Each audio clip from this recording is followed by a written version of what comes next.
दोस्तों इस वीडियो के अंदर हम ये समझने की कोशिश करेंगे कि क्या प्रदेश के कर्मचारियों को मार्च 2024 का वेतन देरी से मिलेगा और आखिर इसकी वजह क्या है, और साथ ही साथ वेतन भुगतान को लेकर वित्त विभाग से एक महत्वपूर्ण अपडेट के बारे में भी हम आगे चर्चा करने वाले हैं। इसलिए दोस्तों आप इस वीडियो को अंत तक जरूर देखिए और पूरे मामले को अच्छे से समझने की कोशिश कीजिए।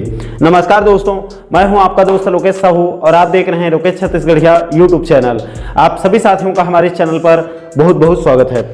दोस्तों कुछ दिनों से प्रदेश के कर्मचारी साथियों के द्वारा व्हाट्सएप मैसेज और अलग अलग वीडियो के नीचे कमेंट के माध्यम से पूछा जा रहा था कि साहू जी क्या मार्च का जो सैलरी है वो इस बार देरी से मिलेगा या फिर नहीं, इसके संबंध में आप एक प्रॉपर वीडियो बनाकर समझाइए।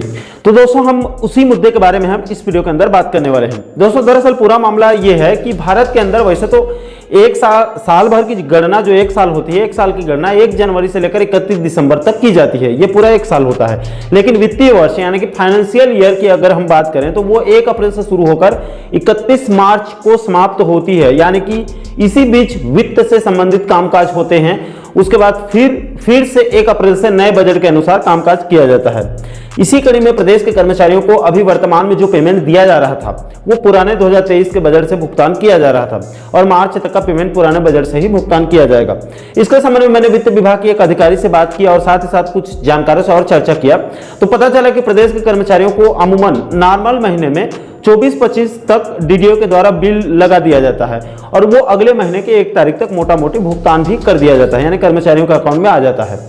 लेकिन दोस्तों ये प्रोसेस फरवरी महीने तक तो आराम से चलता है, लेकिन मार्च की पेमेंट में चूंकि 1 अप्रैल से नए वित्तीय वर्ष की शुरुआत होती है और मार्च अंत तक पुराने बजट का हिसाब किताब क्लियर करना होता है और मार्च से बीसीओ यानी कि बजट कंट्रोलर ऑफिसर के द्वारा सभी डीडीओ लोगों को डाटा भेजा जाता है जिसमें बिल नंबर भी चेंज किया जाता है। साथ ही साथ एक वजह यह भी अधिकारी इनकम टैक्स के स्लैब में आते हैं, यानी कि जो कर्मचारी अधिकारी इनकम टैक्स भरते हैं जिनका टीडीएस कटता है उनके लिए थोड़ी सी दिक्कत हो जाती है, क्योंकि कुछ कर्मचारी अधिकारी हर महीने टीडीएस भरते हैं यानी कटवाते हैं अपने सैलरी का, और कुछ कर्मचारी अधिकारी मार्च महीने में साल भर का एक मुश्त टीडीएस भरते हैं। इसलिए भी मार्च का वेतन बिल लगने में देरी होती है, जिसकी वजह से मार्च का सैलरी सामान्य महीनों की अपेक्षा देरी से कर्मचारियों को मिलता है।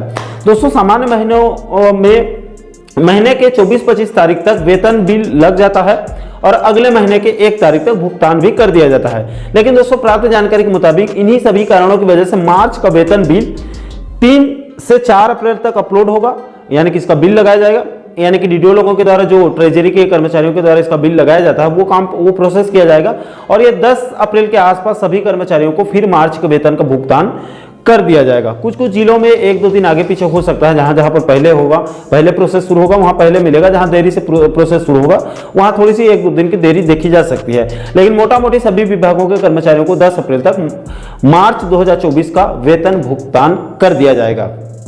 इसके बाद दोस्तों इसी वेतन भुगतान के संबंध में वित्त विभाग से एक और बड़ी अपडेट मिल रही है, उसके बारे में आप लोगों को बताना बहुत जरूरी है। देखिए दोस्तों प्राप्त जानकारी के मुताबिक छत्तीसगढ़ के सभी कोषालयों में कर्मचारियों और अधिकारियों को वेतन बिल के साथ साथ अन्य प्रकार के बिलों को भी अब ई कोष के माध्यम से ऑनलाइन भुगतान करने की तैयारी जोरों से चल रही है। दोस्तों खबरों की माने तो सभी विभागों के आहरण संवितरण अधिकारियों को कोषालय में ऑनलाइन बिल भेजने के लिए डिजिटल सिग्नेचर की सुविधा भी दी जा रही है। इससे सभी प्रकार के बिलों की मंजूरी की प्रक्रिया ऑनलाइन होने से कामकाज आसान होगा।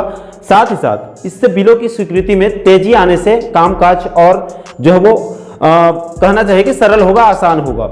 तो दोस्तों आशा करता हूं कि आप इस वीडियो के माध्यम से बिल्कुल संक्षिप्त में सरल शब्दों में प्रदेश के कर्मचारियों अधिकारियों के वेतन भुगतान से जुड़ी पूरे मामले को आप अच्छे से समझ गए होंगे। दोस्तों इस पूरे मामले को लेकर आप लोगों की क्या राय है नीचे आप लोग कमेंट सेक्शन में अपनी प्रतिक्रिया जरूर साझा कीजिएगा।